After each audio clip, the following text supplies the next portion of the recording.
questions, you don't, instead of looking at me, look directly into that camera. Okay. That would be best. Sure. Now, you don't have to do that all the time. Okay. But for this, for the impact of it, Sure.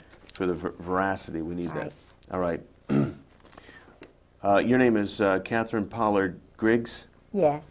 You are the wife of Colonel George Griggs. Yes. 11 years of marriage. Yes. It's true that your husband is and has been the head of special operations under Admiral Kelso, NATO. Yes. And it's true that you were the head of the hospitality committee. Yes. You were the member of the executive board of NATO's Wives Club. Absolutely. And also that your husband's background includes NATO Defense College in Rome. Yes. Princeton class of 1959. Yes. His intelligence career, his spy career began in Vietnam. Yes. And it's also true that it continues unto this day. Absolutely, under General Wilhelm. And that your husband was the liaison between the White House and President Jamal of Beirut, Lebanon, at the time of the bombing of the Marine barracks in Lebanon. Yes. And in fact, your husband was an alcoholic.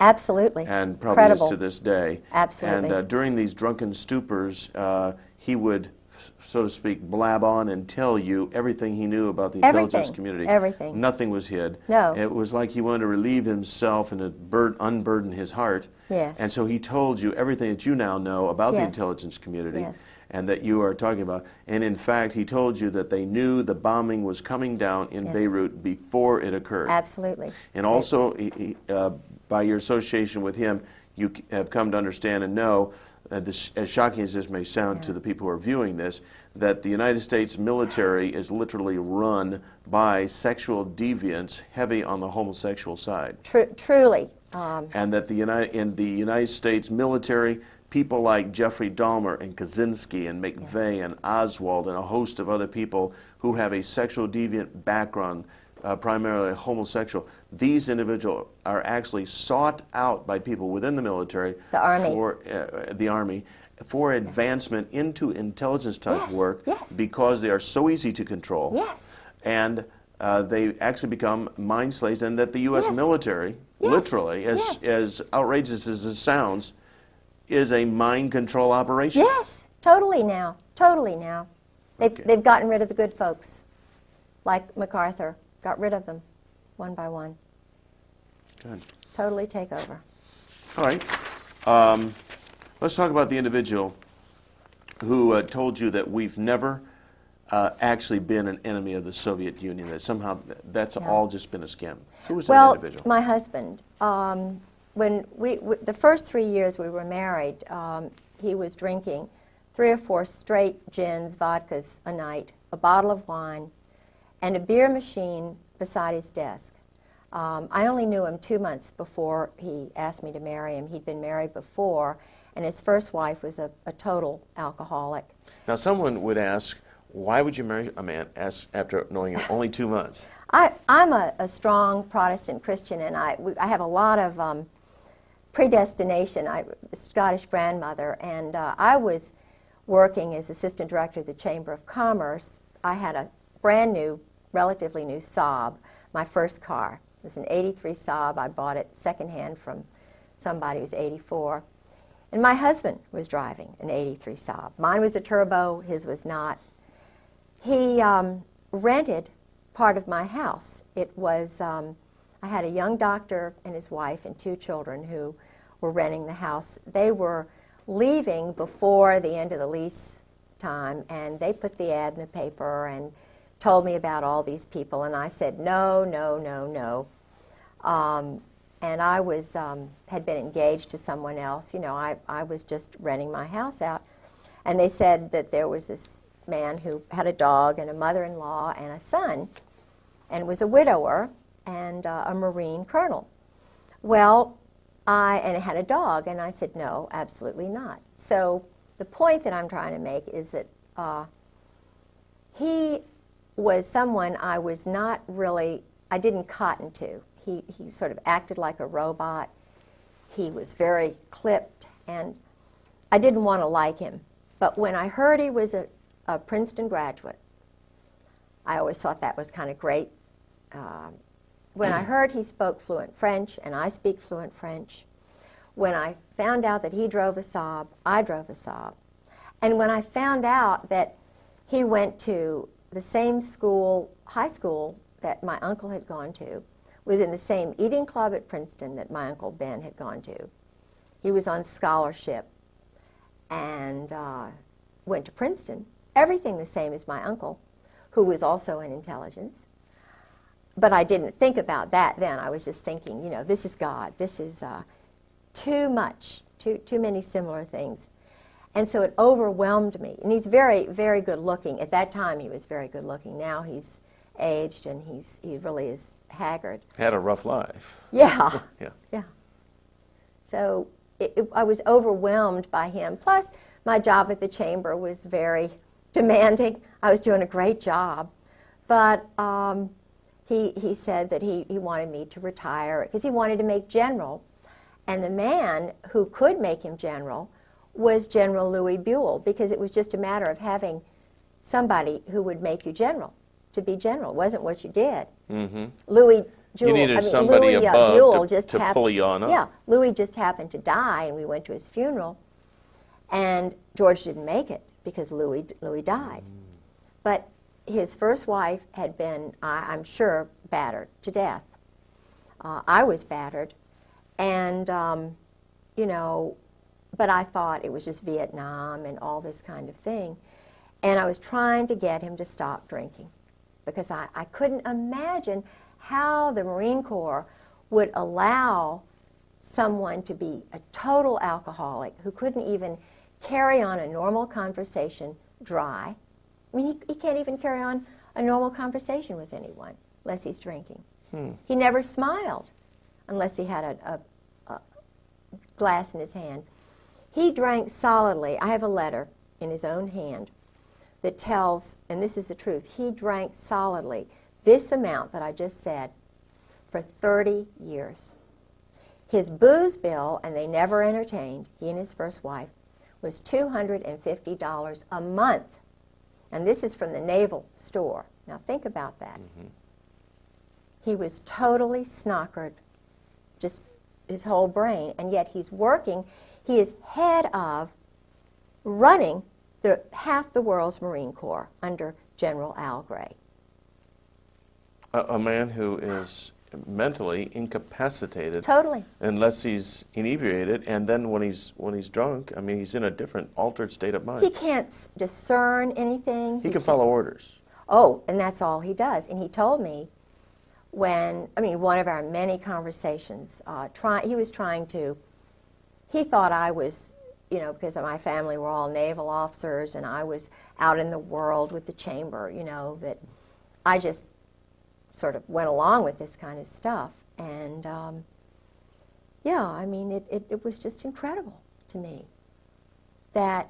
How many wives of high-up military people are there, like yourself, that are speaking out? None. I mean, they're all 30-year Marine wives. They're Stepford wives. They are petrified. I have had conversations before I went public, before I went to live with Sarah McClendon, who saved my life. And Sarah McClendon is the senior White House correspondent. Is she that little old lady we see on TV asking the president those pointed, jabbing questions all the time? Yes, the little red-headed, feisty Texan who broke the Billy Saul Estes thing. She doesn't go along with the clone group of reporters who are all, most of them, intelligence officers. I think she was in intelligence because she was in the Army during World War II. And she's just a remarkable mind, and I lived with her for 5-6 months. And what's interesting is she called my home after I had called her or seen her on C-SPAN. She couldn't get through to my house. I was living there by myself. Every time she called my home, this is 1996, from March until she finally got hold of me, she had to go to another phone in Maryland to get me on the phone. Every time she called me from her house, she was told, "This is a military base, and the Griggses don't live here anymore." Now, that was my phone number long before I met George Griggs. It's my granddaddy's farm. the house that I Well, so own. your phone was being diverted. Absolutely diverted. It's electronic warfare. It's part of their deception. They have many levels, but it's all under a big operation. They have an operation now to totally ruin me. His first wife was murdered. Now, you know, some of the things you talk about here, this big operation, you've come to understand about the largeness of it, the intricacies of it, through a diary that you have. Is that right? Could you hold that diary up so we can get a look at that? And the thing that I found, this is the actual diary. Just hold it up kind of like a chest tie. Okay. There you go. And these are the actual handwritten notes of your husband. Absolutely. And they reveal an awful lot. In fact, does the military or those in the intelligence community, do they realize you have a copy of this? They do now. You know, I had a phone conversation with General Jim Joy. how long ago was this? It was in February of '96. I tried to ask the colonels. They knew I was on the move, trying to find information. And my husband had mentioned General Jim Joy. Yeah, it's hitting the microphone right there. Just Oh, go ahead. sorry. That's all right. All right. And I called General. I had to call a General Miller in Jacksonville, who was in my husband's address book, and told him I was looking for Christmas card list, and you know I needed General Joy's telephone number because one of the colonels whom I trusted, Colonel Ken Millis, lied to me. Captain Phil Holwager lied to me. And so I got this General Jim Joy, who was the one who was in the Operation Just Cause. Was it Just Cause, the one in Panama?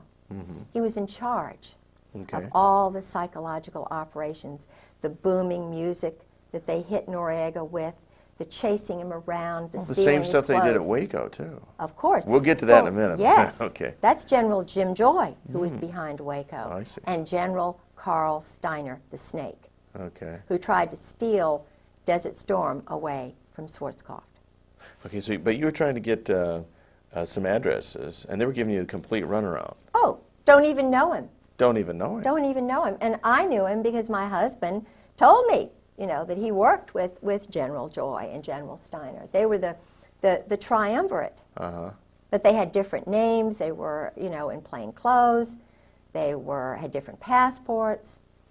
So I got him on the phone. I was given the number by this General Miller. And I said, So in the movies, when they say they shall disavow any knowledge, that's not just that's not just a little thing for movies. That's the truth. They disavow knowledge of all these people. Totally lie.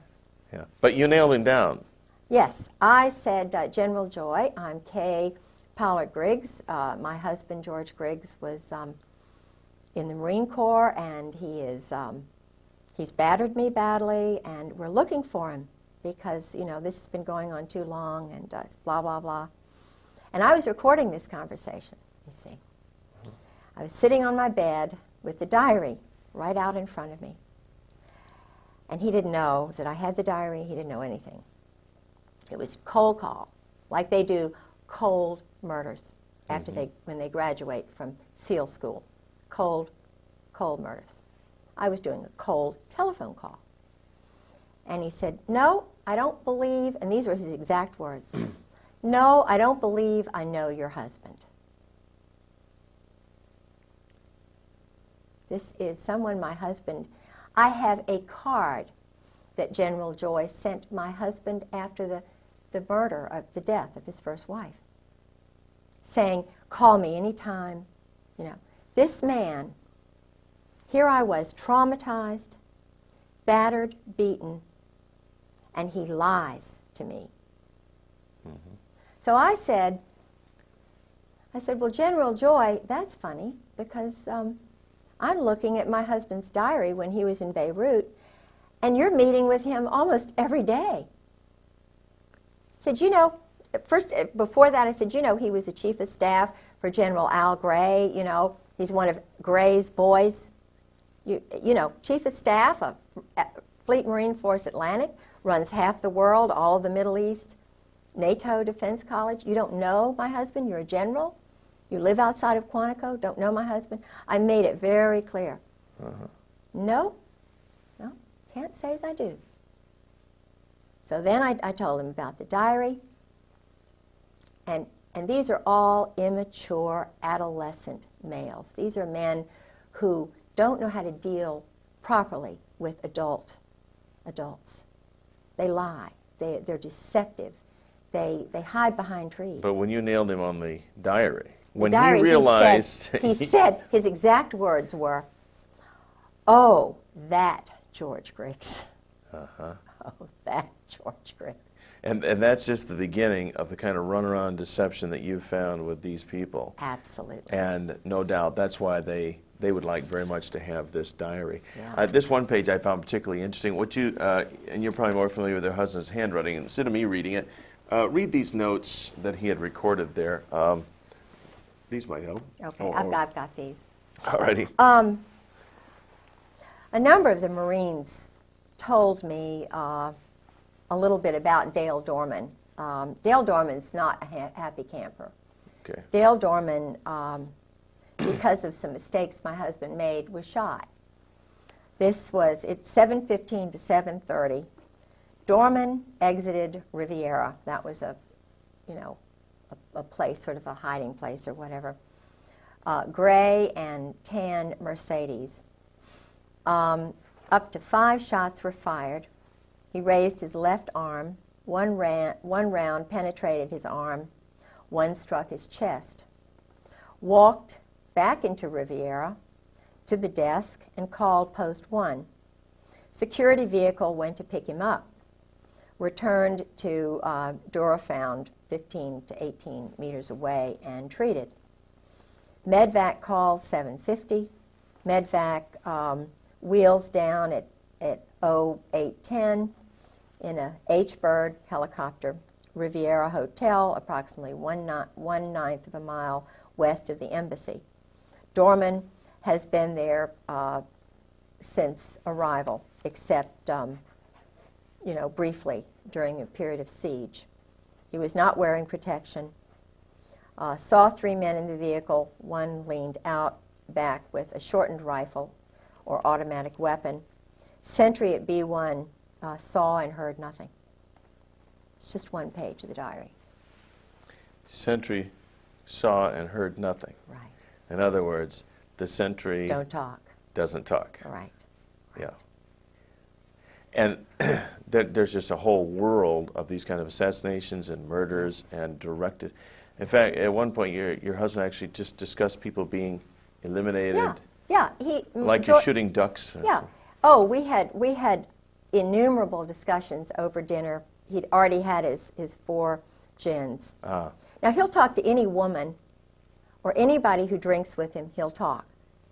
This man, what is he doing in security?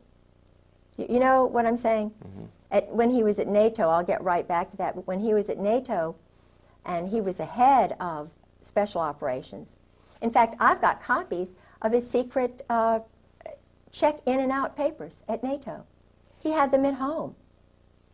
I hope I still have those. But anyway, the point is, I could get in and out of the NATO headquarters just walking in, and there were all these shady-looking garbage men, and George would leave his office door wide open at lunchtime. He was flirting with a secretary who was a chief who knew everything. You know, the point is, what lacks security? And I had to say, George, look, you have got to do something about the security here at NATO because I can walk in and out. He said, oh, just forget it. Forget it. Don't do anything. And I'm a very demonstrative person when it comes to security and honor and integrity, and your word is your bond. My culture, my father, my people believe in, in this nation, in my state, Virginia, my people, my culture, my God. This is important. You don't just treat that kind of thing lightly. So I said to him, if you don't do something, I'm going to Landis Kelso. I was in the Wives Club. She was the head. And Landis Kelso is the wife of Admiral Frank Kelso, who's a wonderful man, honorable man, wonderful woman. And I had great rapport with her. I sort of stopped an international incident with the French and the English and the British who were ganging up against the French, and they were over, you know, something that was really minor, but it was huge. And she helped me. I determined that it was a problem, called her up, and she helped me, and we diverted and averted a major thing. So he knew what I would do, and I said, look, if you don't write a report and do something about this, then I'm just going to go to Landis and say what's happening. Point is that the man would, when he was in Beirut, he was sleeping with a spy and double agent Mary Clark Yost Talab, whose husband was a double agent, an Arab at the American University of Beirut. He leaves his briefcase wide open. He was with her for 5 weeks in a hotel. This is a married woman with 2 children, and who followed him all around the United States, is still seeing him. Met him in London, lived in Virginia Beach, was working in international programs at ODU while he was married. Would you say your husband is fairly typical of these powerful men? Oh, absolutely typical. When I was single, working at the Virginia Center for World Trade, 4 of us old friends that I went to school with, Molly Holt and a few others, we would go all together to a place called Poppy's. At that time, he was Captain Jerry Unruh. Now he's Admiral 3 stars Jerry Unruh. This man, again, was married. He was running around with the tailhook crowd. I did not know he was married. I knew he was a Navy captain. I was told by him that he would be taking command of the carrier Saratoga. Mm-hmm. He followed me everywhere, even went up to Wintergreen. Now, he sent me pictures, private, separate pictures of the Israeli guys waving to him. He was a tailhook pilot, the airplanes, the jets. And he was a Mustang, but totally immoral. Totally, and knew that he would never get caught. In fact, he was in tailhook. They had a big party down at the beach, and they were doing, I didn't go by that time because I learned that he was married. And the point is that he and this whole group, I've found out about Al Gray, General Al Gray. Yeah. Mm-hmm. Yeah. And what is this this consistent thread of the sexual degeneracy and the homosexuality and just the raw, base nature that seems to be so prevalent?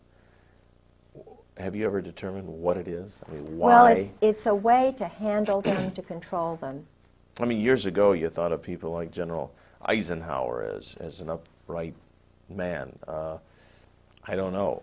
I know some things about him. How far back can we go to where you find people that are decent and moral and upright? Right. Where you had real people who defended the Constitution, who had a feeling. Robert E. Lee was. There were nationalists and America first. You got to go back a good ways, probably. Absolutely. You see, growing up in Norfolk, Virginia, my whole family have been naval officers and also working. In other words, they would enter the service during a time of war, of need, and then they go back to being fathers and being husbands.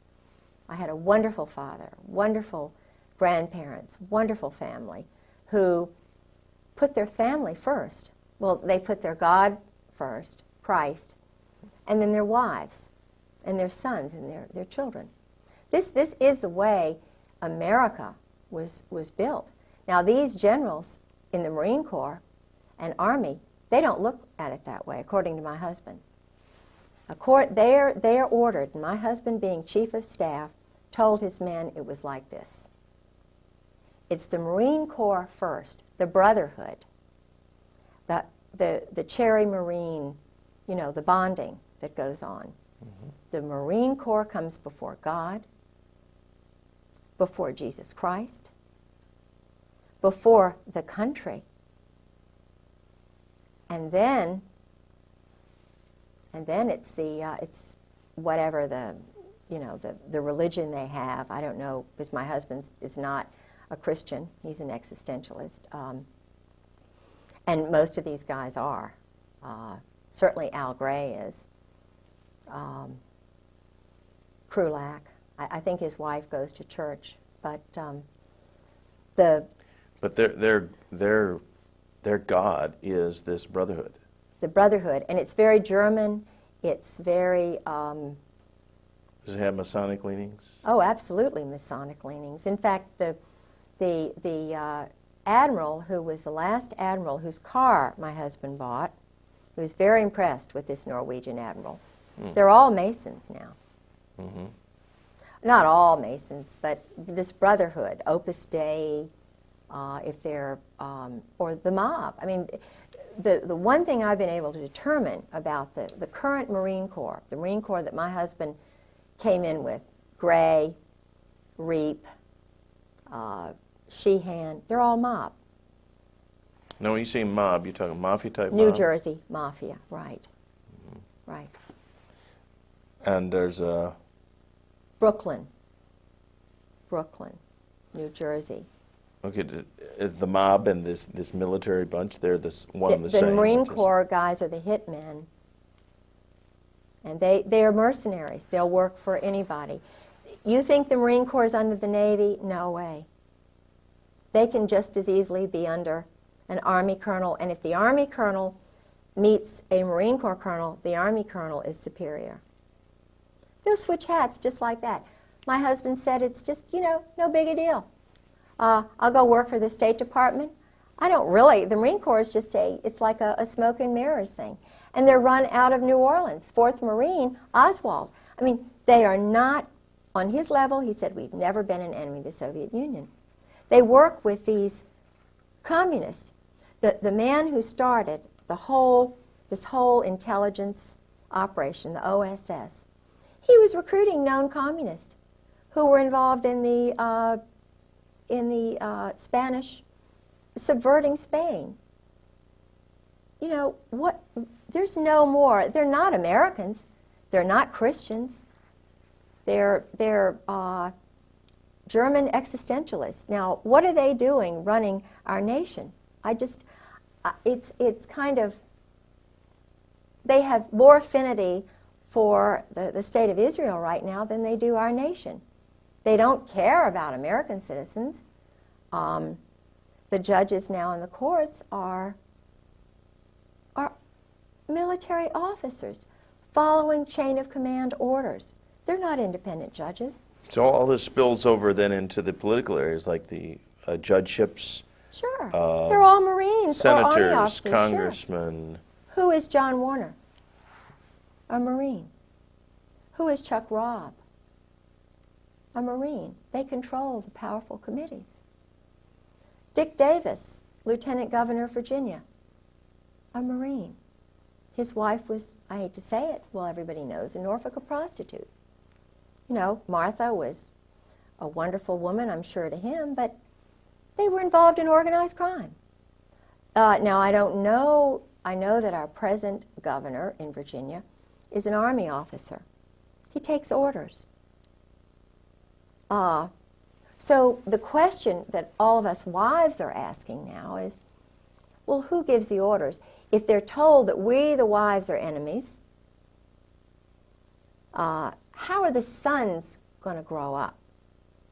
If the mothers who are teaching them truth are lied to, and the husbands are told, ordered by the likes of Al Gray, major homosexual, when he was in the, I shouldn't say this, but it's true, when he was in Marseille, the boys are called Gray's boys.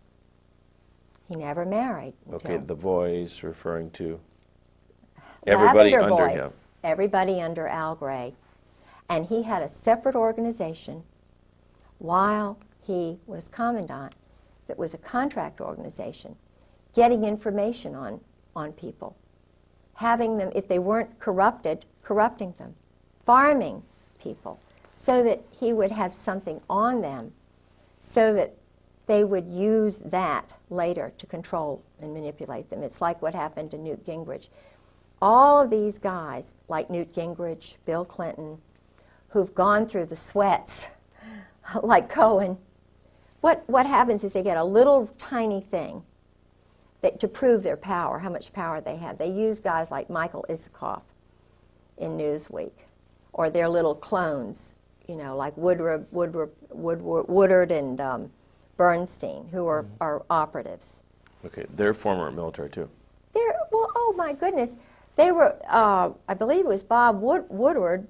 It's either Woodward or the other one. Bernstein. See, I knew some British intelligence people. And I was told the whole story about how he was running around with Peter Jay's wife, who was the ambassador to Great Britain. And this man was sleeping with Peter Jay's wife. And there was a movie, I think Jack Nicholson was this guy.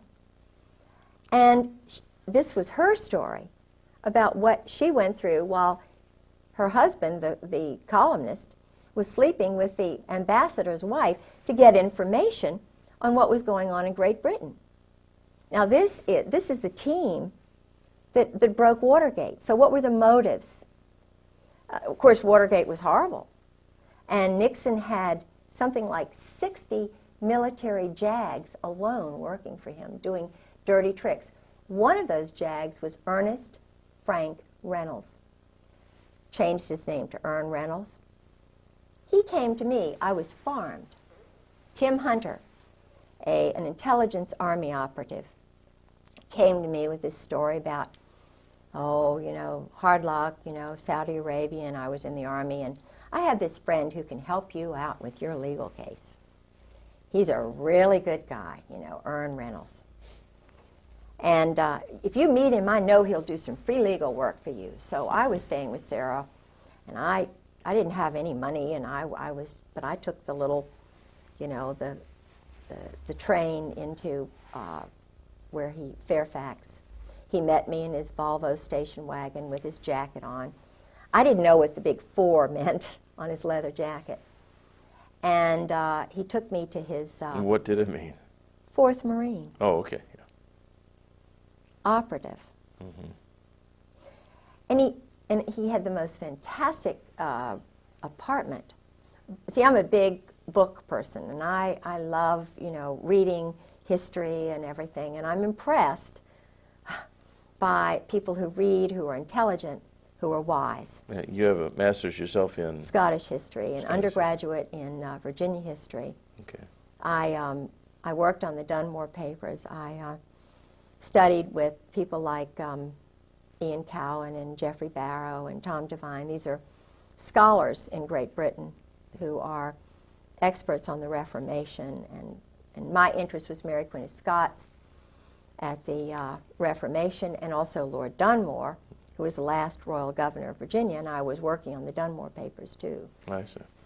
So you had an interest in, I mean, this guy's layout impressed you. Yeah. He's a real intellectual. Yeah, and he was divorced, you know, sad story and everything. Worked for the Justice Department.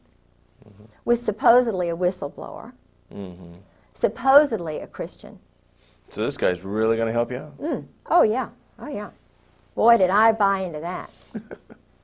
It's like the old story, I'm from the government, I'm here to help you. Oh, yeah. So I caught him sneaking around my house at 2 o'clock one morning. 2 in the morning? Yeah, and of course I'm most gullible in school, you know. So I'm trusting, I'm a Christian, and I always look to the good side of somebody. I see the good little part. It took me about 3 times. The guy had my original documents that had just been in my briefcase under his car seat. He invites me to a cybernetics conference in Champaign, Illinois. I leave Martha Roundtree's apartment, and it's arranged so that all of my things are in his safe little car, and we're going to his parents' house in Roanoke. And of course, you know, you can't take all your things to the cybernetics conference, because I was going home.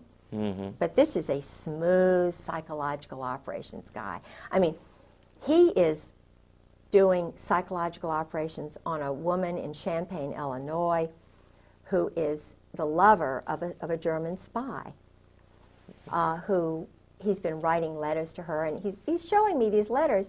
The guy's perverted. I mean, he's writing Susan Parenti these letters, you know, like invading her mind, and, you know, why are you... And Susan's written him 2 letters or 3 letters. She's very beautiful, and he's got pictures. But he's sharing these letters with a group of men, 7 men, one of whom is head of intelligence, is head of computers and the intelligence for the Army, Ron Jarmuth. Now, Ron Jarmuth comes right out and says, I'm an anarchist. You know, I mean, his family are New York, old Zionist Jews. He met his wife in, I think, in a kibbutz. You know, I mean, he's a nice, personable guy, but when you say to somebody like me, I'm an anarchist, just so blithely, and you know, and he's always over at Ern's house. And Ern's got a picture by his bedstead drawn by a man who's a known homosexual whom he met when he was at the University of Virginia, who was the chaplain at Hollins College, who my best friend was there. And she said, he's a well-known homosexual. And I'm thinking, what is a picture of Ern Reynolds doing being painted when he's young by this known homosexual? And then I find out that the man who enlisted him in the Republican Party, he was doing dirty tricks for 7 years for the Republican National Committee. I mean, dirty tricks. Underneath this man from West Virginia who was a homosexual, and left all of his money to Ern's son and took his son on a trip. Now, and Ern is a lobbyist for homosexuals. He's just, you know, working in the Episcopal Church. He's got a group of women that he meets with at the seminary. I'm sure that my case, my profile, he's probably got charge of it now. He's the expert on Catherine Pollard Griggs, but he's not. The guy is absolutely not grown up. But he's a thief. And so he your case just got stonewalled, just got sucked into a memory hole by a guy who was acting under orders to Sure. You get Catherine Griggs under your control, and that's that. Sabotage her. Sabotage, yeah. Sure. And he stole your documents. Sure. Sure. Sabotage me. Turned on me right in the middle of the commissioner's hearing.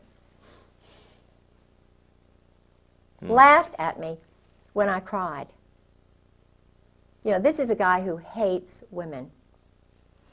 And the interesting thing is I went to his family home, and he had a wonderful mother. And he told me that his father battered his mother. His father was in the Marine Corps. And there was a picture of Chesty Puller in the basement. Well, that fits the profile, though, doesn't it? I mean, if his father battered the mother, which he grew up in this dysfunctional environment. Totally dysfunctional. So when he hit the military, or he was noticed in college or ROTC or whatever, so here's a guy who is susceptible to mind control. Sure, he's to be developed. Yeah. I think you used the term for budding. He was recognized as a potential bud. Yes. And he's moving up the ranks.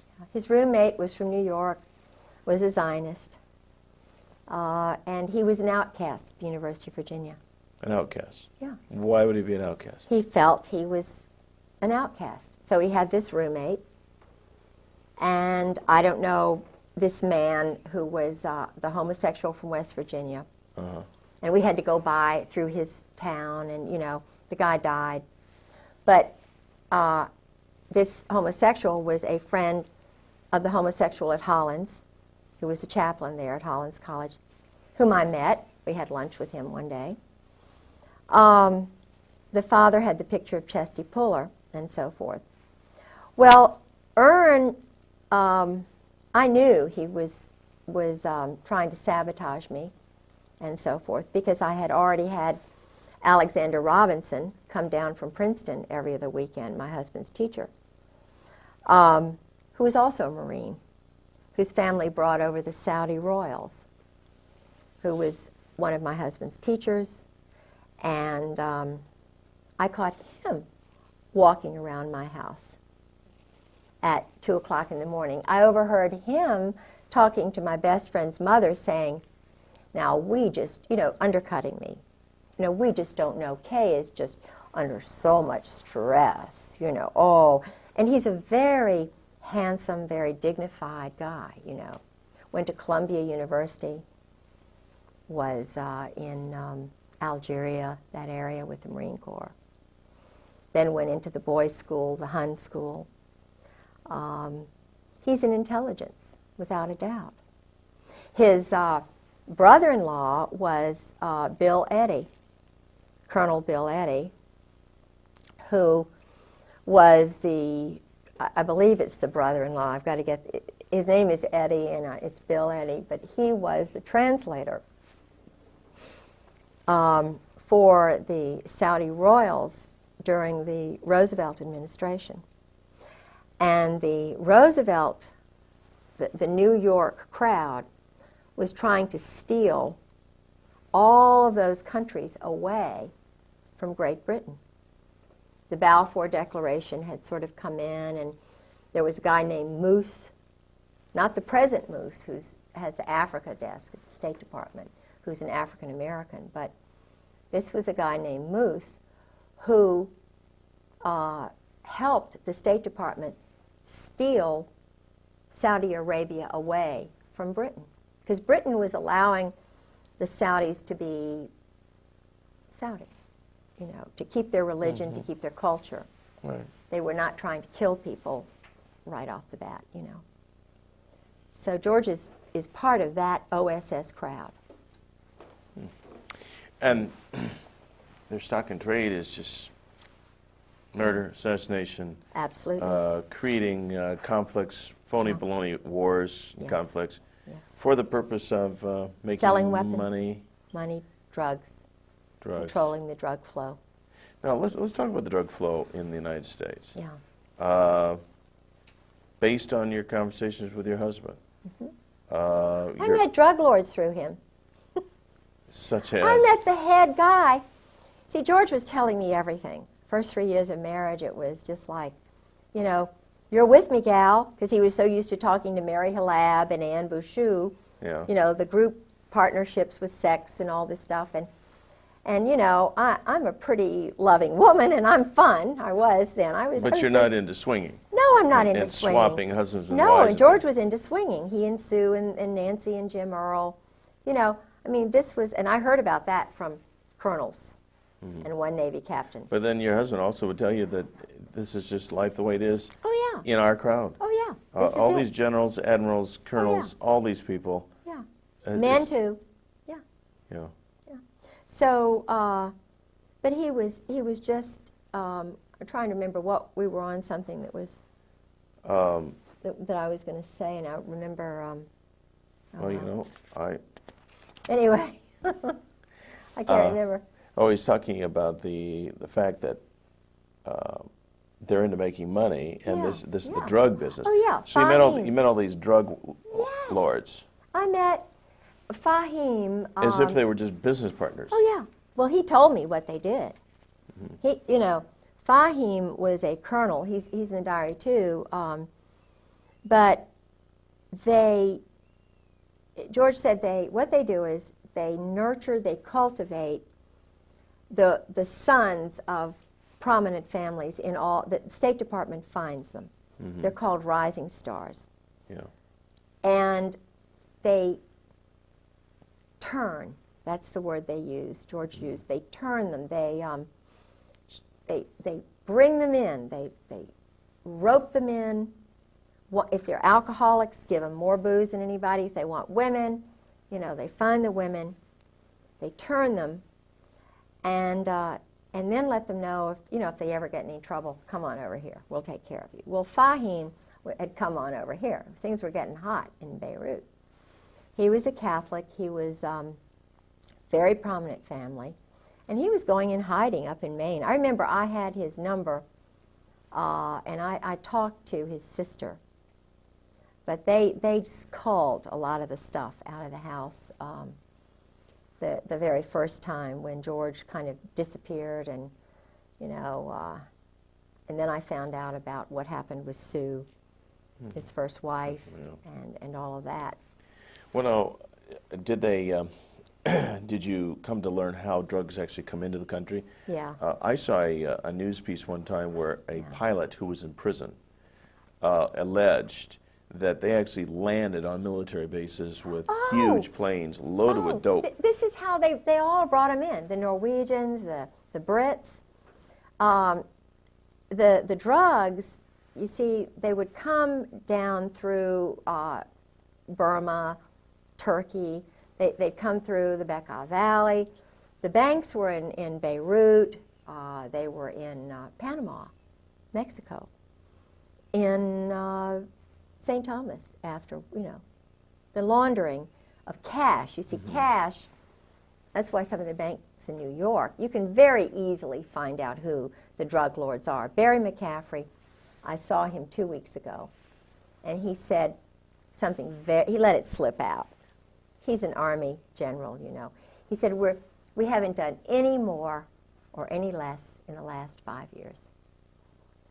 Now, in terms of the war on drugs? Yeah, no, they're just holding it. The word he used, I think, was holding it. It was a word that you could tell they'd used in briefings.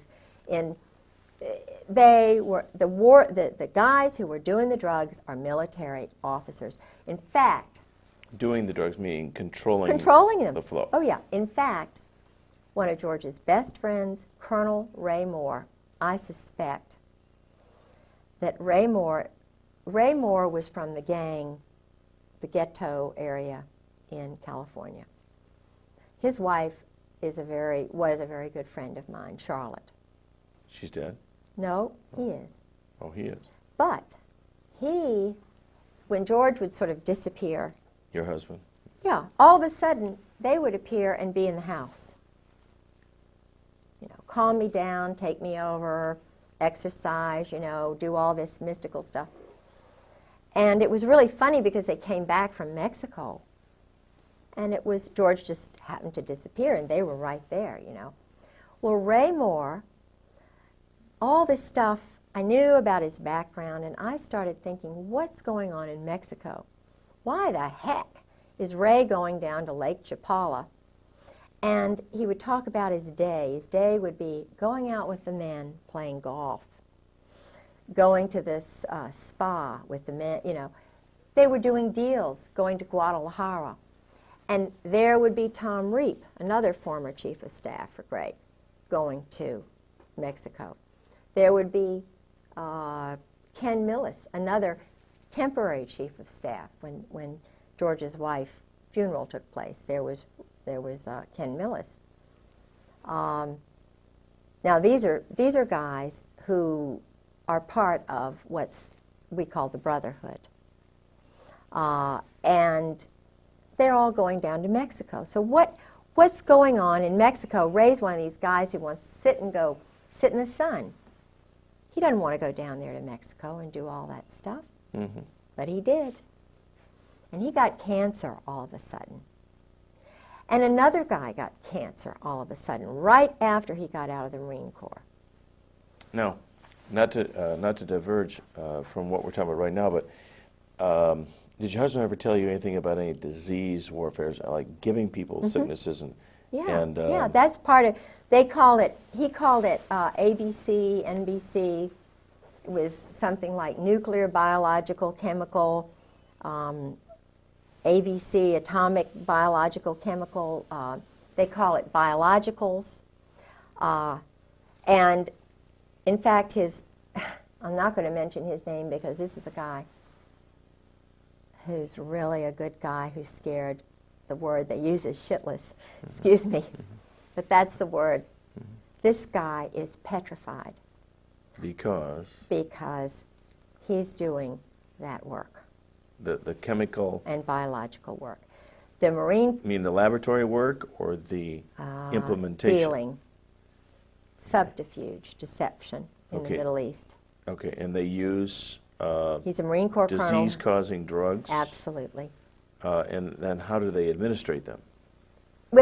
In missiles and I mean this is an elaborate big business. Like Peter Kawaja, Marine Corps guy, who's working in plain clothes at one of the plants in Florida. This is why George is in Florida. This is why they're all down in Florida, because all of this stuff is being. We manufactured the chemicals and biologicals that were in Iraq. Now, if you don't believe me, you don't believe Peter Kawaja, a Marine Corps colonel, he says they killed his wife, I believe him. He worked in one of these factories. It was supposedly a candy factory where they were manufacturing deadly, deadly killer things. The Marine Corps, Al Gray, Krulak, Carl Mundy, he's in the CFR. He was in Ken Millis's class, who was the chief of staff, the one who controlled me.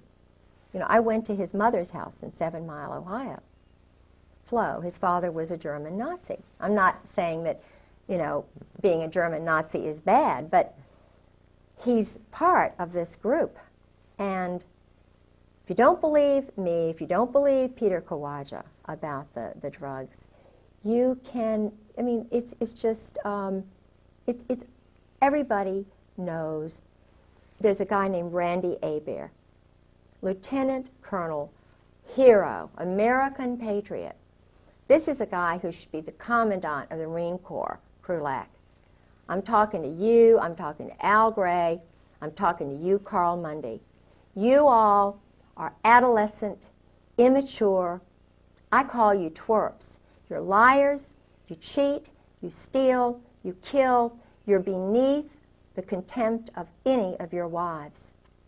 They are scared to death. Why do you do this to your wives, guys?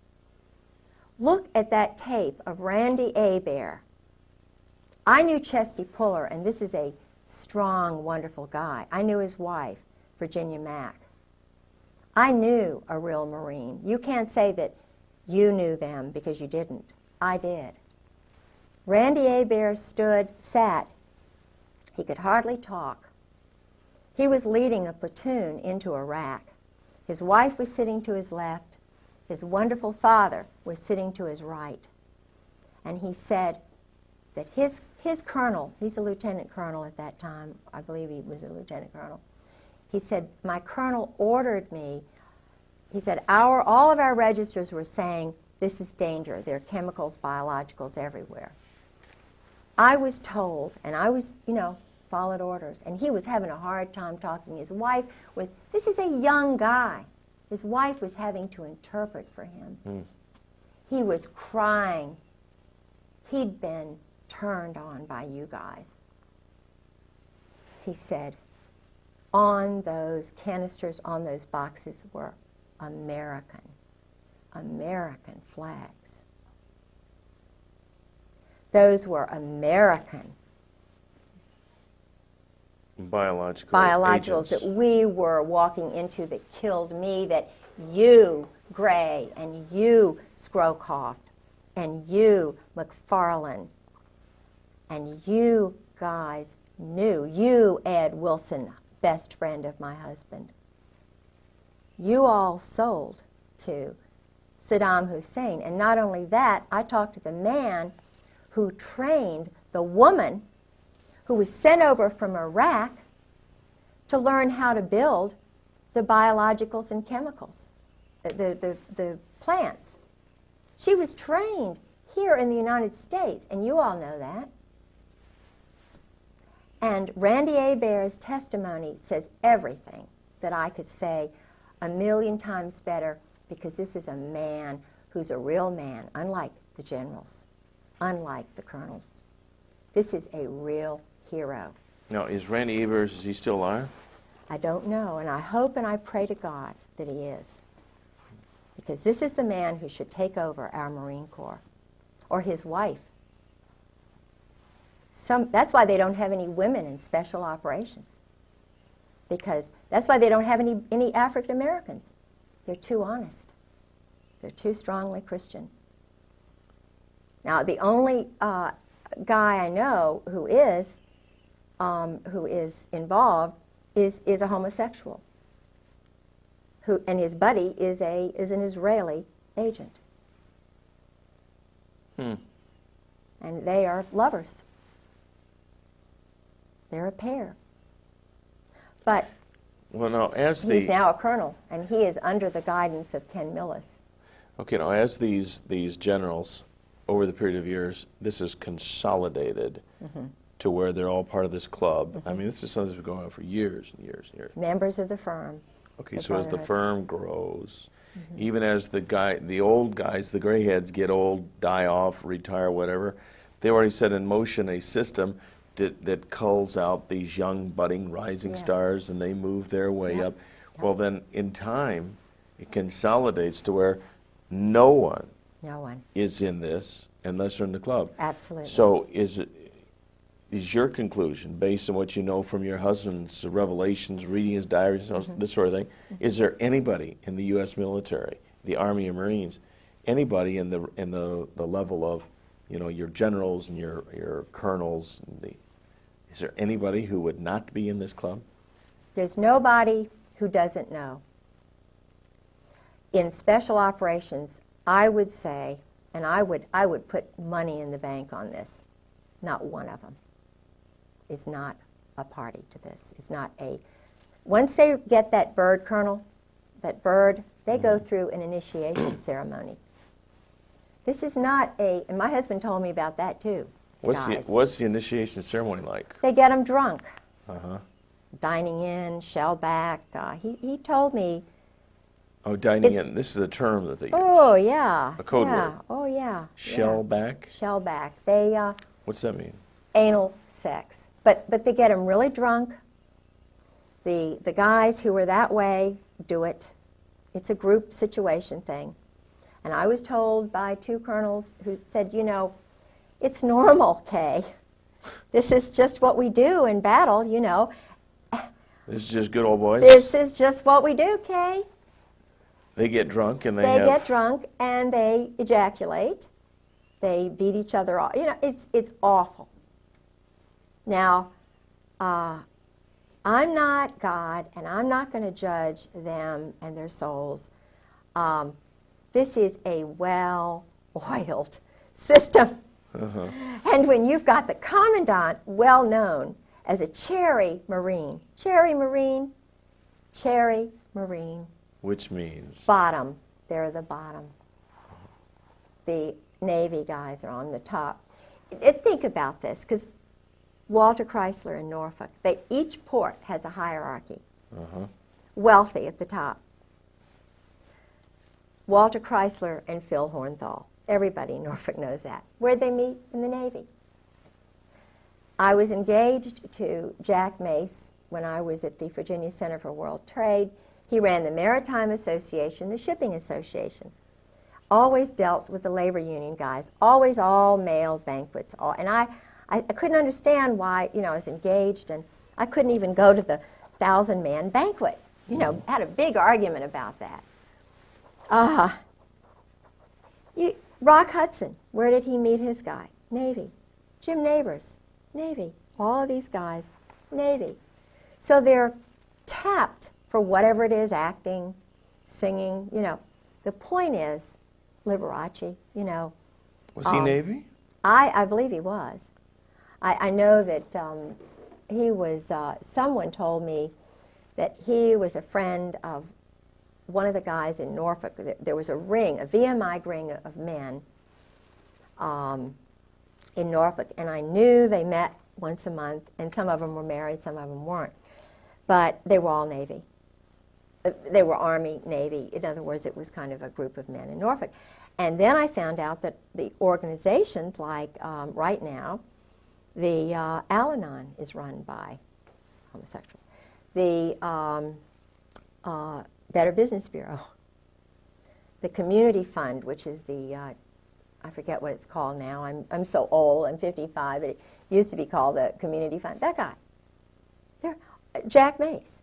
you know, and I'm wondering which one isn't. You know, I mean, they all are, and the guys know it. So what's going on here? You know, they know it. Old Dominion University, the Clyburn, intelligence family. He was well known.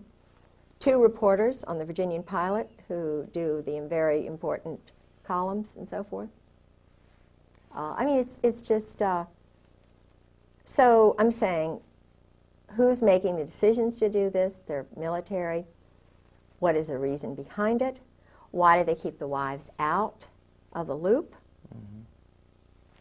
So when people suggest that the United States of America is becoming a modern-day Sodom and Gomorrah, absolutely, without this really is not just a broad generalization. No. That this club, as it's grown over the years, and then placing and promoting the key people in every strata of life. Right, banking.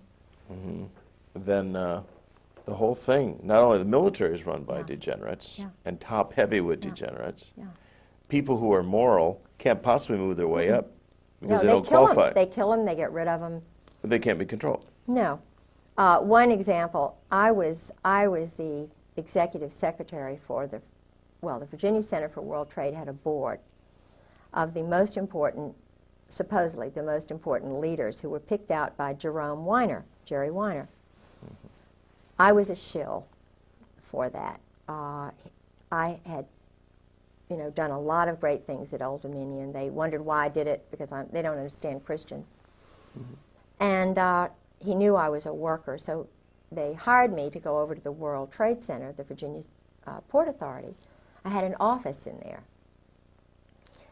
And Jerome Weiner, what's interesting is Mary Clark Collab worked for him. Okay.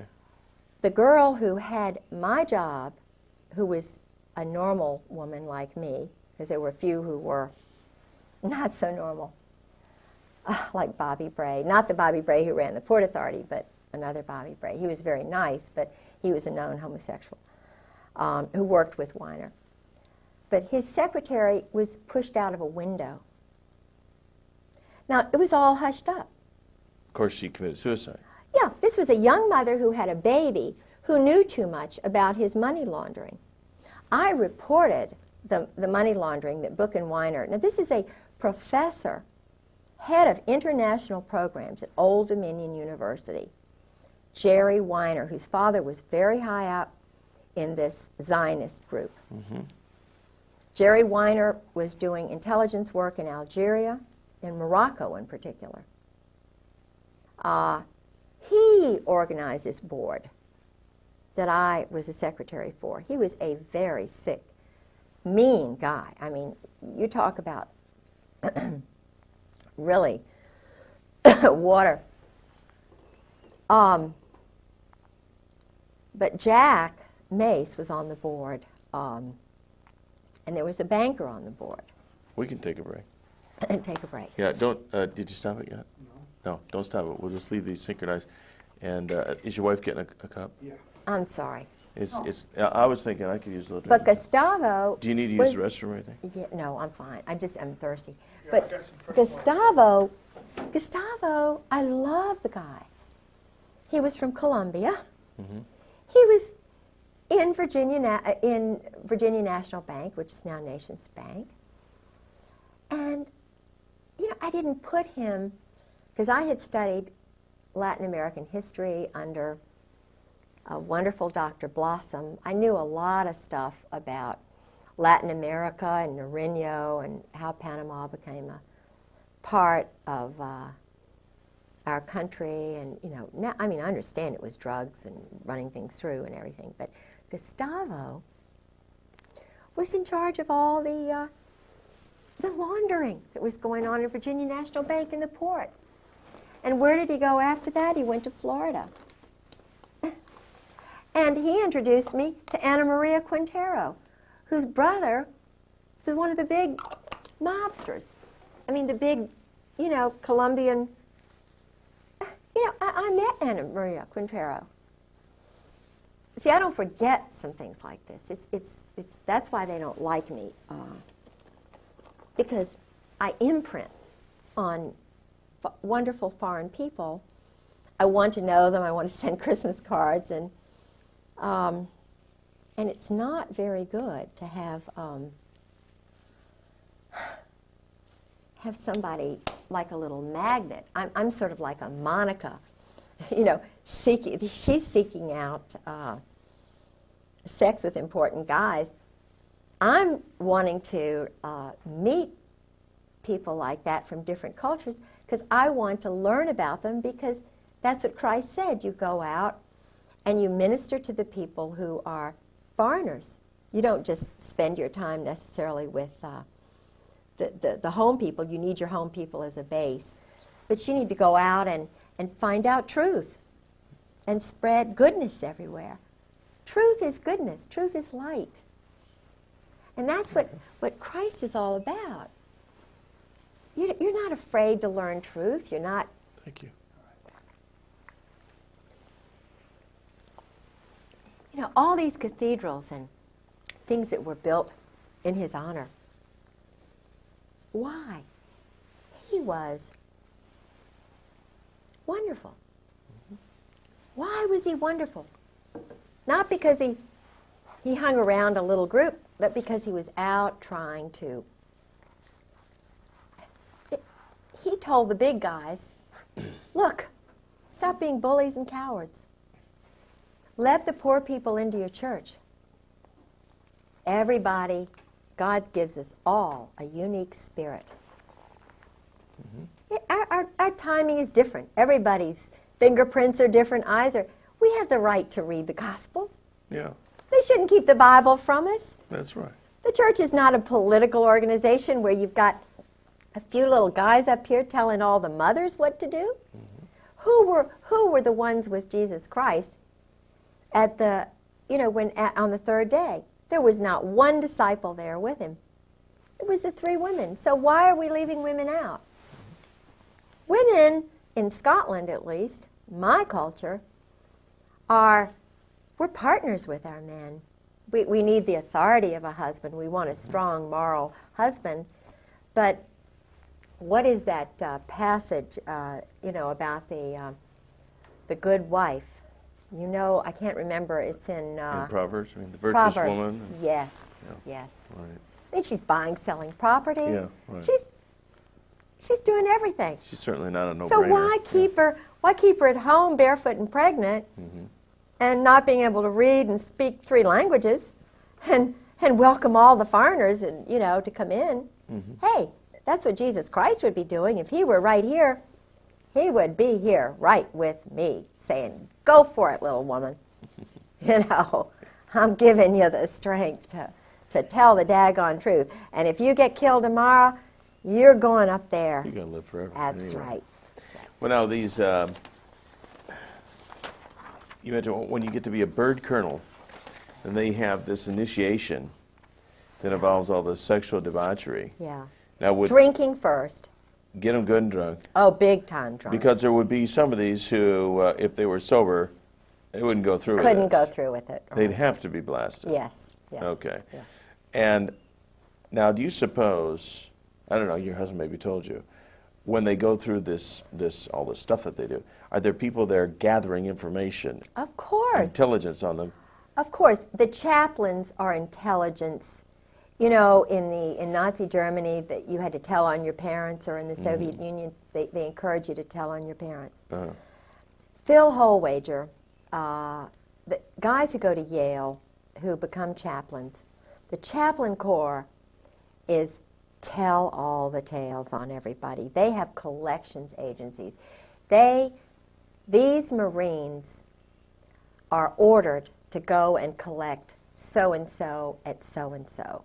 If a Marine tells truth, if he's a whistleblower, if the wife is too much trouble, they collect them, they throw them in, they fill them full of chemicals, they'll implant little things in them. I believe that my husband has an implant. Well, McVeigh said he had a chip implant. I believe George did. Now ask yourself, all right, I know George had a male friend. You know, he had male friends. Your husband is bisexual. Yes, he's bisexual. And I was told that by colonels and a captain, by a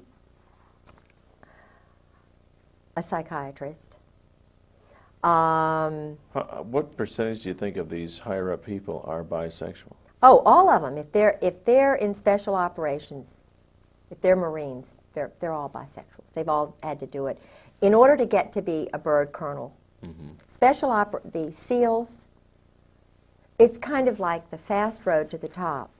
Now. So a guy could not be a SEAL without having. Oh, I don't believe so. I haven't met one that I don't believe would have done it. And judging from what a couple of colonels told me, it's just, that's the norm.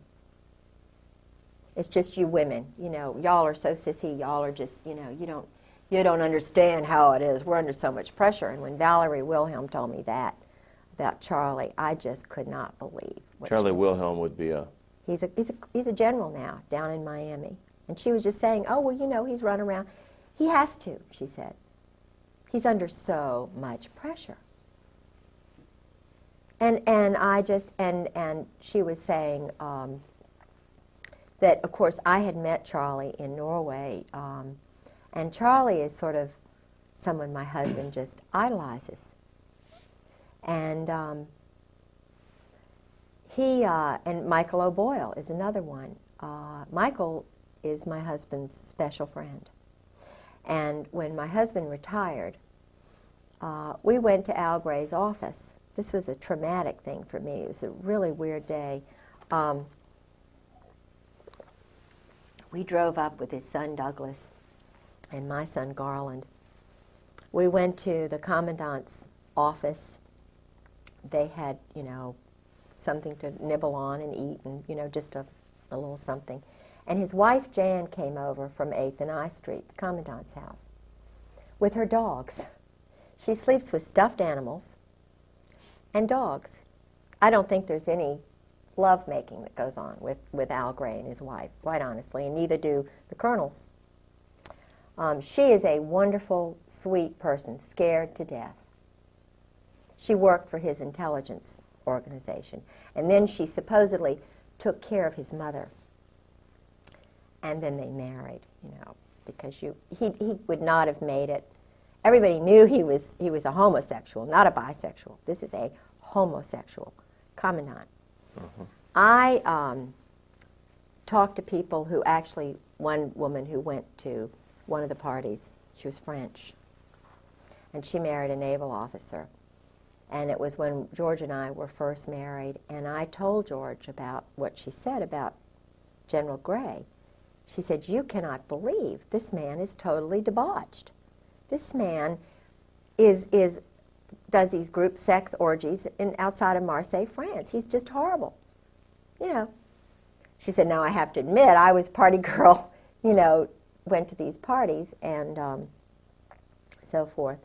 But what would happen is, and I met a guy in the laundromat who was very, very, he was enlisted and he was involved in Beirut, and he knew my husband. He was going back and forth from Gaeta to the New Jersey, the ship, and then, you know, into Beirut on the beach and everything, and he worked for an admiral.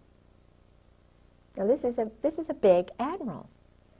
And the admiral would go to these parties at this big mansion outside of Marseille.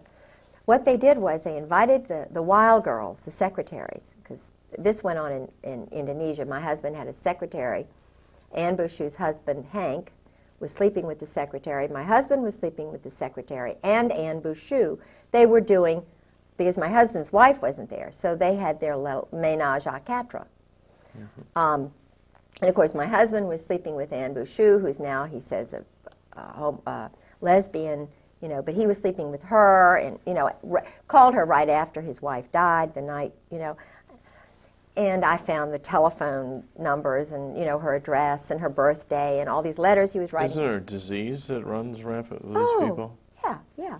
So, but Al Gray, this guy, would guard the parties. Now, how does that make a young guy feel who's got a child? He's guarding an orgy with Israelis. There were Israelis at these parties. Intelligence people. Intelligence? There's not intelligence there. There's perversion. There's psychological, you know. These guys are abnormal. They're adolescent. They're not full, complete people. They can't have normal. Anyway.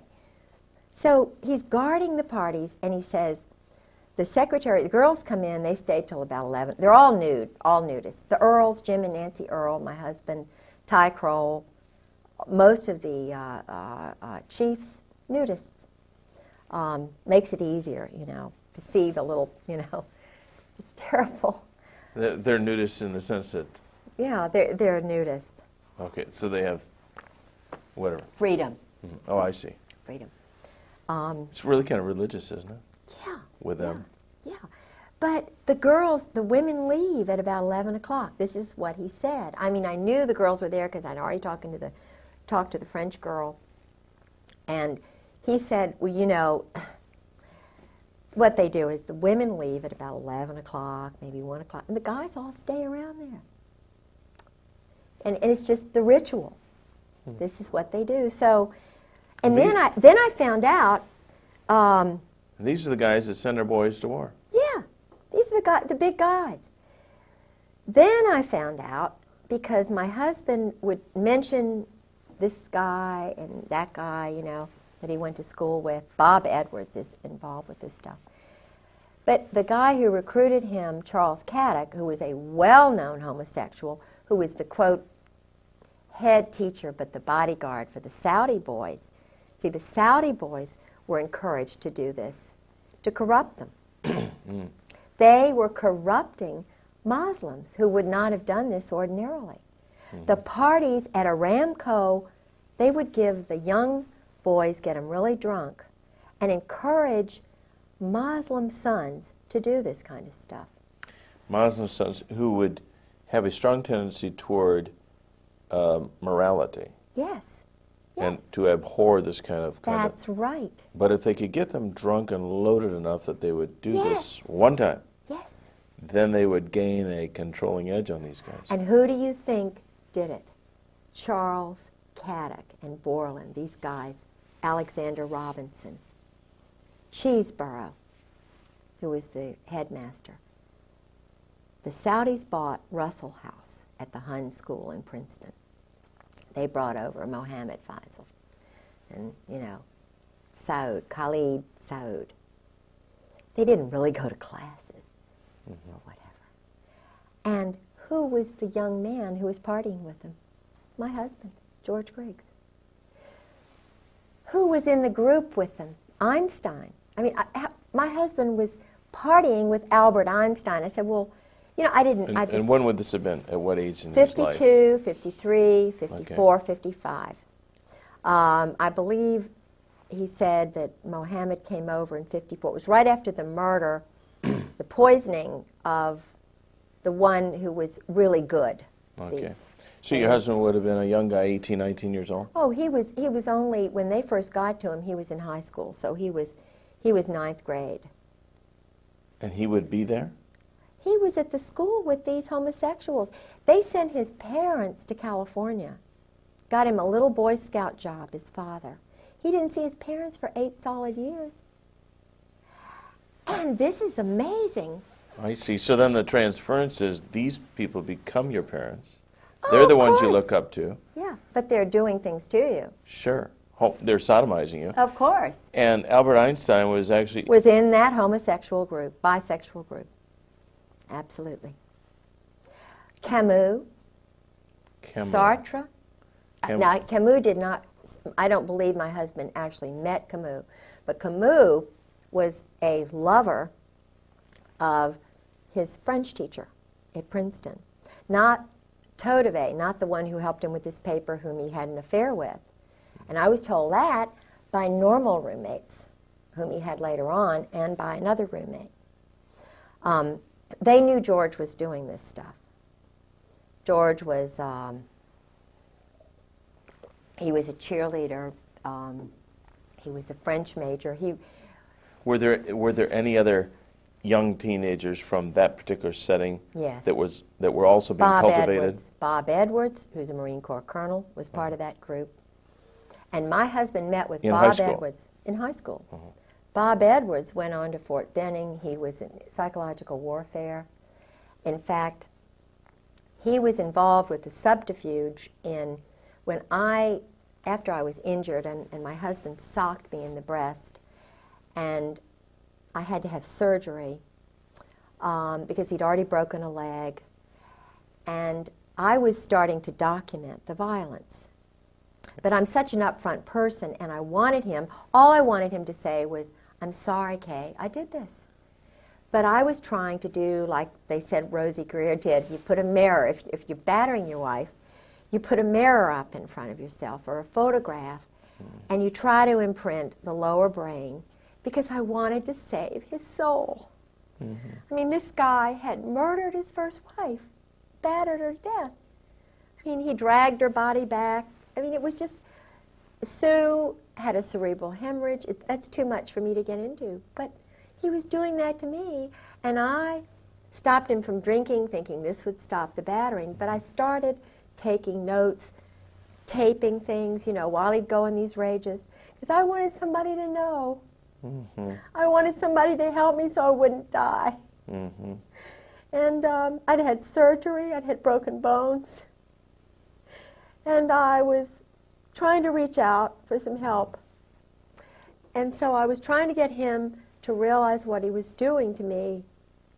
And I told him, I said, "George, I know you did this to Sue.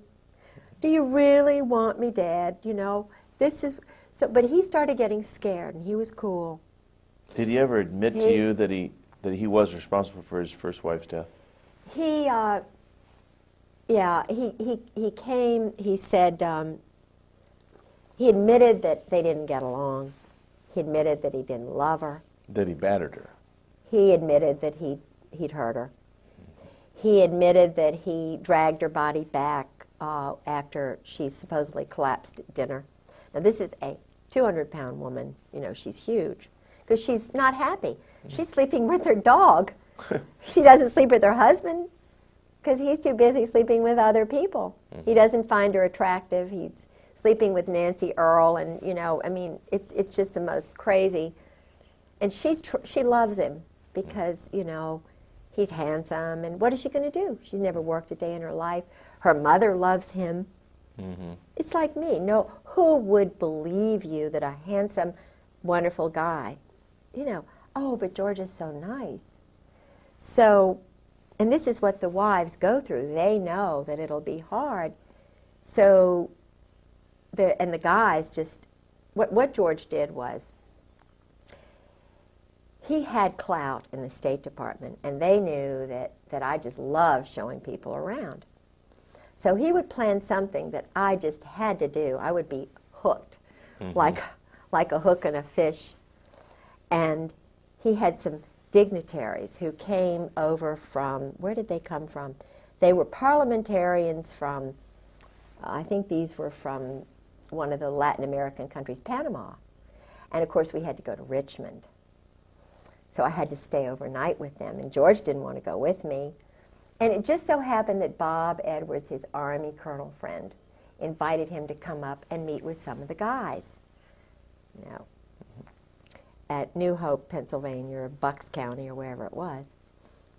Well, he had already been talking to Phil Holwager about the abuse, because I had gone in for surgery, and I thought it was very unusual that Phil Holwager was there during the surgery, kind of holding George's hand. It wasn't for me.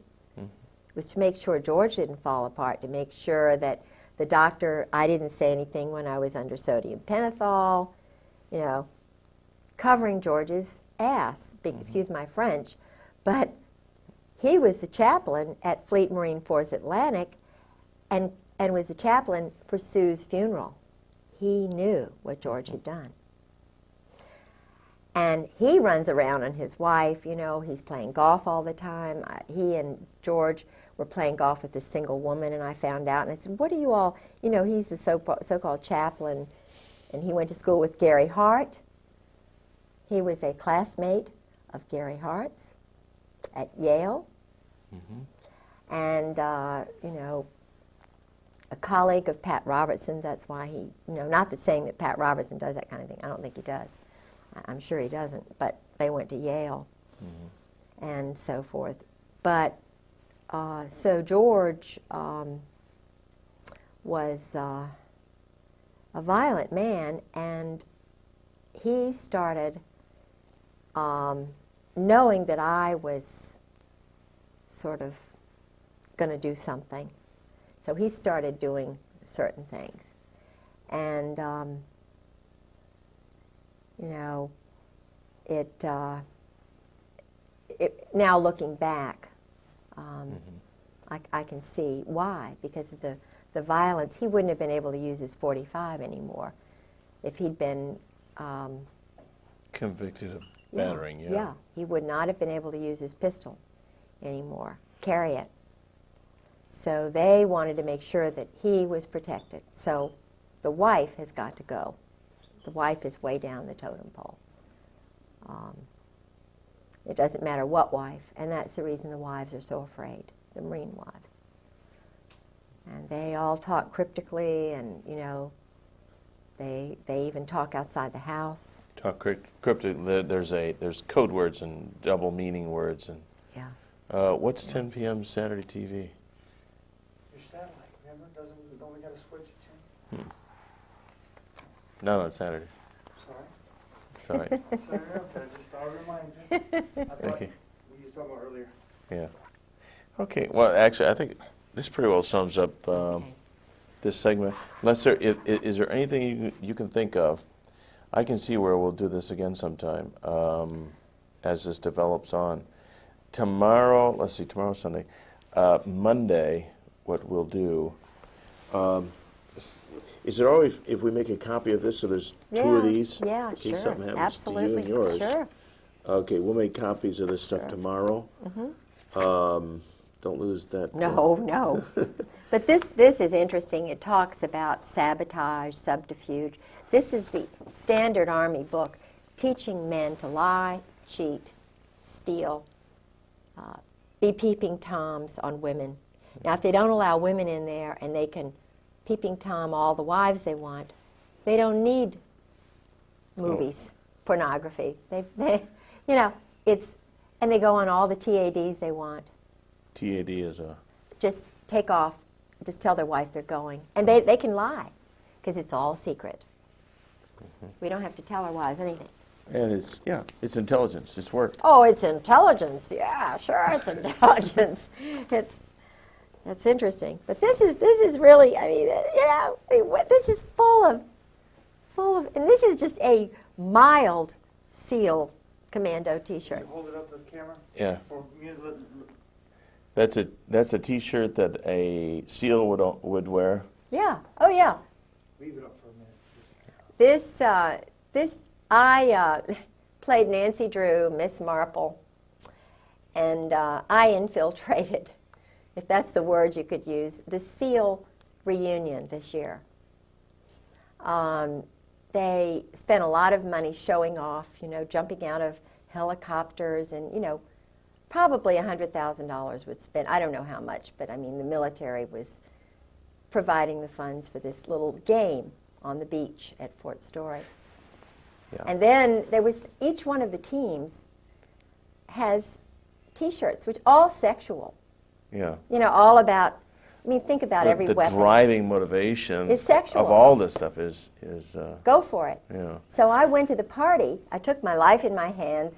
I called a couple of friends and said, if I don't come back, I'm at the SEAL party, and I'm going to pretend that I'm a SEAL wife. And I'm going to go to this drunken party.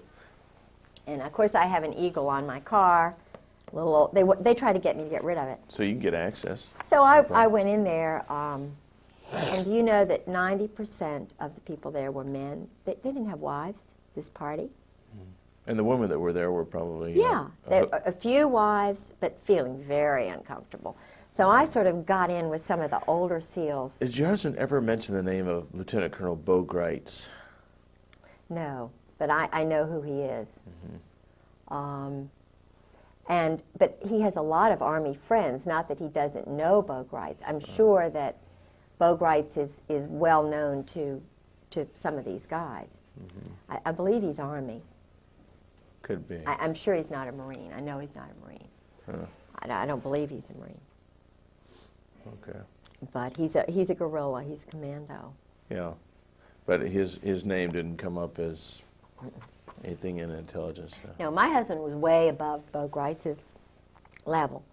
My husband mentioned people like McFarlane and Crow. Crow was his tennis buddy, I think, you know. Haig. Alexander Haig. Kissinger. The Victor Krulak. See, Gray is the control guy. Gray and Joy. Mm-hmm. Joy's big guy but Joy lost his job at Morale, Welfare, and Recreation, I believe, because I told somebody, I didn't think wasn't because of me that he lost his job, but they made him move on somewhere else. Uh-huh. Because he was at Morale, Welfare, Recreation, which is kind of a money laundering thing. They run all the officers' clubs, all the recreation.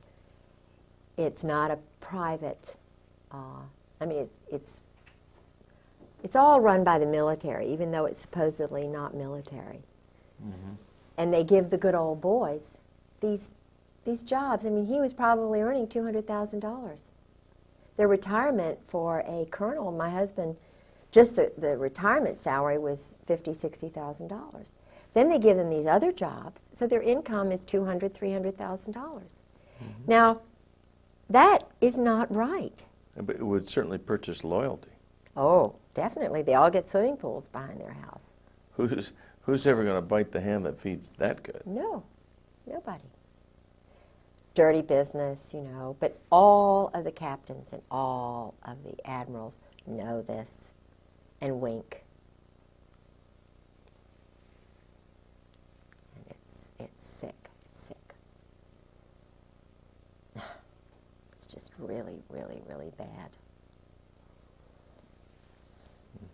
And this is taxpayer money. Hard working people who are just wondering where the money is going to come from to pay their taxes. Mothers of children who are having to work 2 jobs to feed their 3 children. And they're spending $10 million on phallic-shaped weapons. I went to the Army show just last week. I was up there. They had a hearing on Okinawan rapes a day. You know, they call it a murder rape a day or whatever, you know. Crime a day by Marines in Okinawa. And I went up there. John Conyers had a hearing. And they also had the Army show, which I had gone to a couple of years before. And in the basement of this big hotel, they have these 200 or more vendors of weapons. Israel has a joint venture. IAI has a joint venture with, is it TWR, that does all the credit reports on Americans. Whoa. Now, they have the computers together. The Israelis stole the whole INS-law system and sold it back to the Justice Department. And there were murders over that. Mike Fuller knows all. Mike Fuller was a former assassin who's talking, and they are after him. Believe me, I met him through Sarah. He and... what about this Victor Marchenko? You're pictured with him. What's that all about? Well, he is a typical example of the mercenary who is brought over from Czechoslovakia, Poland, Romania, the Eastern Bloc countries, who were actually KGB, double agents. Oh, Marchenko is... Okay. The family, his family were Yeah, his family came over. They weren't even citizens. In other words, they bring over the young men. Right. They work for 5 years, and then they become citizens. Now, I'm not saying, I mean, I've read his books. I wanted to meet the guy. He knows George. He knows who George is. I read 2 of his books just to see if it's what George said, to kind of balance, and what these other guys. If you read Marchenko's book, you'll see what my husband, the arrogance. Well, sure, we're going to go into this embassy. We're going to put a whore with this person, and we're going to spy on them and what they're doing, and, we're going to just steal that statue just for the hell of it. I mean, now when you multiply every one of the teams, all the graduates, and think in terms of 100 men applying, and maybe 90 go through most of the training, but they don't quite make it. And then they've got, 400, 600 men who make it, how many don't make it, and then you multiply that over time, and then the ones who are, this banquet, this gathering of SEALs that I went to, there were probably 1,000 guys there. Now they have to do a cold kill. Cold kill? Kill somebody, murder somebody, just to prove they can do it, like ducks. Wait a minute, the SEALs? Yeah, SEALs. So like all 1,000 of these guys have killed They've somebody. done a cold kill, yeah. Now a cold kill would be a killing under orders? It's a graduation exercise kind of thing. Who would they kill? Oh, it's just somebody, just anybody. Just go into a hotel and whack off somebody. I was told that for graduation exercises, the greatest thing they could do was to break into a general or an admiral's wife's house and steal some things, personal items. And to prove that you were good enough to get in and out. Oh, yeah. And all of my underwear disappeared, my lingerie, my teddies. And the funny thing is that I don't know whether it was Michael O'Boyle doing it because he was, from 1991 to 1993, Michael O'Boyle was 3 miles away from my husband. He was at his graduation exercise. He was very close to my husband. And yet he was just down the road, and I started questioning my husband about, what is this about you and Michael? What's going on? Well, Michael was there, and my husband never told me he was there, and he saw him all the time. And I'm looking back at when my teddies disappeared, but all this time, now Michael he and his first wife had divorced, that's okay, but he had an affair with a woman and a child, a secretary. So he was having an affair with a woman. Michael is both ways, you know what I mean? But in order to get into the system, he sort of did it with my husband. He was my husband's friend, younger friend. And that started when he was in the 7th Fleet under Krulak and Buell in intelligence on the ship. So, but Michael, there he was at Little Creek, my husband's best friend. He never invited him over, but he saw him. So I don't know if you can guess what that means. But the teams, the biological electronic warfare school that, after my husband left FMF Lant, he went to the school, the Special Operations School, which ran the teams, foreigners, and everywhere. Okay, now the term MAC-SOG, what does that mean? What is that? It was a kind of a code word for going out and sending platoons to kill people in Vietnam. SOG is Special Operations Group. Special Operations, SOSS, OSS, Secret Service, SS, Nazi Spetsnaz, the German stormtroopers.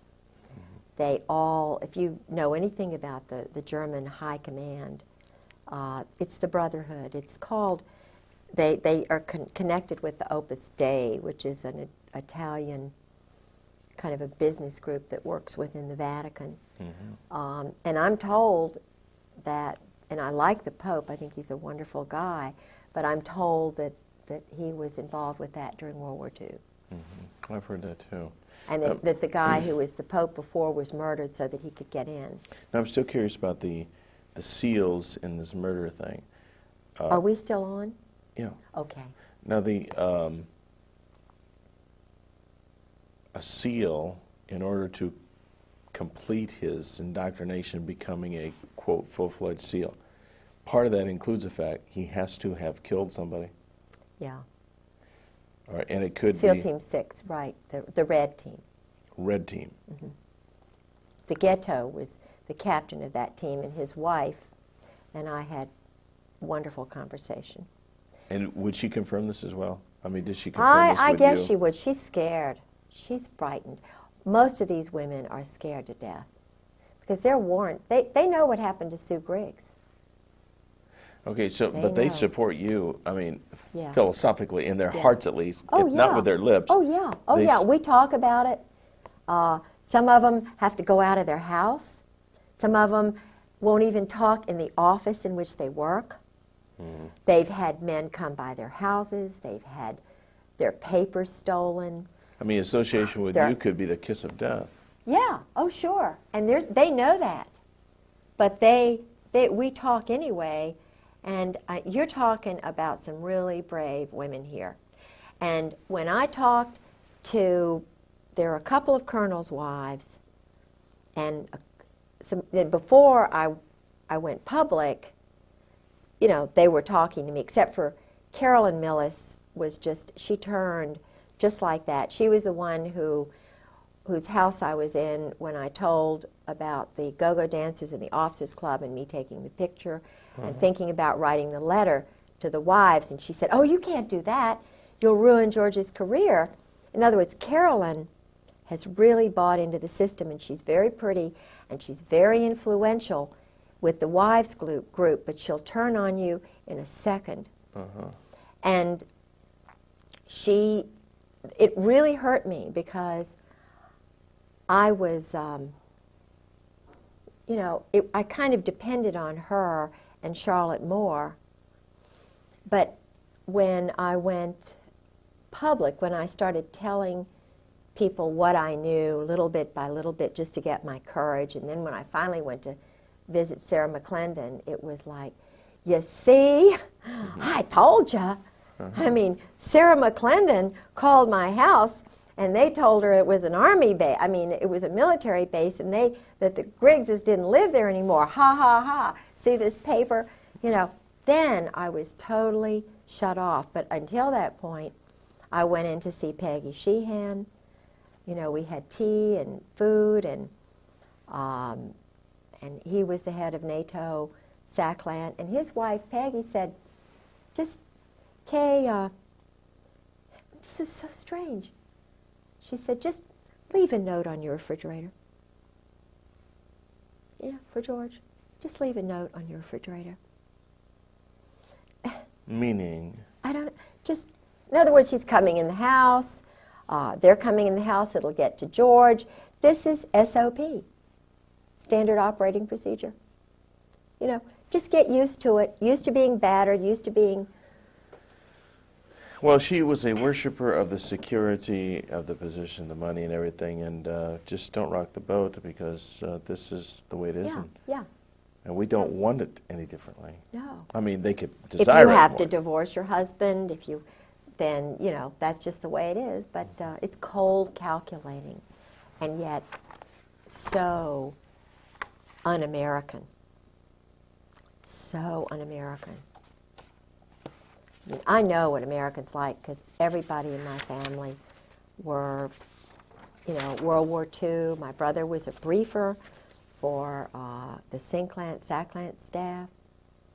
He went on to be a medical doctor. You know, I mean, this is not, of course, he got out as soon as he could. Well, you know, people who love this country and love its history, I mean, are just completely confused. Yeah. From cab drivers to Yeah. bartenders. I mean, nobody can figure out what's going on. Why is it everything goes the wrong direction? You know what I say? When I started this, it was like a maybe a 2,000-piece puzzle. I know enough. It's like a puzzle for a 2-year-old or a 1-year-old with 6 pieces. It's so easy to see. And everybody who talks to me sees it the same way. I'm sort of an interpreter. I kind of give a lot of the wives hope, and the guys too, who are already out and scared, and you know, and they say, "Hey, well, this little woman, she's a real feisty, you know what?" And I don't know whether they're going to kill her, what they're going to do, and they say, "Aren't you afraid?" And I say, "Yes." I mean, I've had death threats, and I mean, it's been hell. But truth and light and what these other women are going through, the hell they're going through, being put through hell because their husbands are cowards and bullies. I mean, people who dress up in black, who hide behind trees, who shoot people from behind, who break into houses and steal their papers. This is in the Constitution. You don't break into someone's home. You don't steal their papers. You don't try to destroy the core that God has given them when they're born. Mothers have sons, and their sons are 18 years old, and they were telling them, join the Marine Corps to be a man? It's not a man. It's not a man who does this. It's a pervert. That's why they're not joining up anymore. That's why they're not signing up. They're having problems with retention because the mothers are finding out. McVeigh's mothers talked. Unabomber's mothers and brothers have talked, you know. Guys like Colonel Ron Ray is talking, who was Timothy, what's his the new boy who refused to wear the UN uniform? Oh, Michael New. Michael New? Yeah. These are the heroes. Michael New is the MacArthur. Randy Hebert is the future Patton. These are the leaders. These are the Americans, and there are a lot of them. There are hundreds of thousands of them. And just like in the days of Jesus Christ, these modern-day Sadducees and Pharisees are saying, oh, we're going to kill Jesus. We're going to get rid of MacArthur. We're going to get rid of Patton. We're going to get rid of New. We're going to get rid of Colonel Sabo, murdered him. We're going to get rid of these guys one by hey, but everyone, this is physics, everyone, like Sue Griggs that's murdered, Sabo who's murdered, the wives who were murdered, Ron Brown, there are 100 people who spring up and say, now you got me to worry about. This is why these guys have got little places hidden all over the place. They're training all the guys to just say, oh, well, the American citizens are bad. But the guys they're training are also gonna wake up to what's going on. It's Caspar Weinberger. It's Henry Kissinger. I mean, Walt Whitman Rostow. Eugene Debs Rostow. What's going on here? These guys aren't even born in America. What's happening here? They're training mercenaries now to run, flip around, we'll kill on an order. Not killing because people are breaking into our homes, not killing because they're bad, but just we want to control this country. That's what George told me. It's political. The military, the Marine Corps is a political arm of a group that wants to run everything, control the drugs, sell the weapons, keep the weapons flow going, and this isn't what guys are going to sign up to do. Their heart's not in it. They're not going to even do it for the money. They'd rather die than have hit squads come after them, collection groups from Great Lakes. They have a group of Marines who goes out and collects guys who have gone to their psychiatrist and they're a little bit talking too much. They get rid of them. But they're not told why. They're just told they're enemies or they've done bad things. So they don't, it's kind of like they don't, so they won't have any guilt and culpability. They make it cold. Just get rid of this guy, okay? Okay, get a promotion, get a new car, get some stock. After my husband did what he did in Beirut, I found these stubs. He got all this stock. You know, AT&T, major stock, just thousands of dollars worth of stock. And it was from a company that was like a quasi-government company, all on a sheet of paper. And of course it was big time stock. And that's how he was paid off. Stock. And paid off for? For doing criminal activities, selling weapons, going through Tel Aviv, the bank in Rome, selling the weapons illegally. The Israeli agents are the middlemen. And all the money's going to Israel. I mean, it really is the truth. Mm-hmm. The money, not just the money that is given to them free and clear, but all the the black budget money that Meyer Lansky's group started back in the 40s has been growing and growing and growing. It's like a pyramid scheme.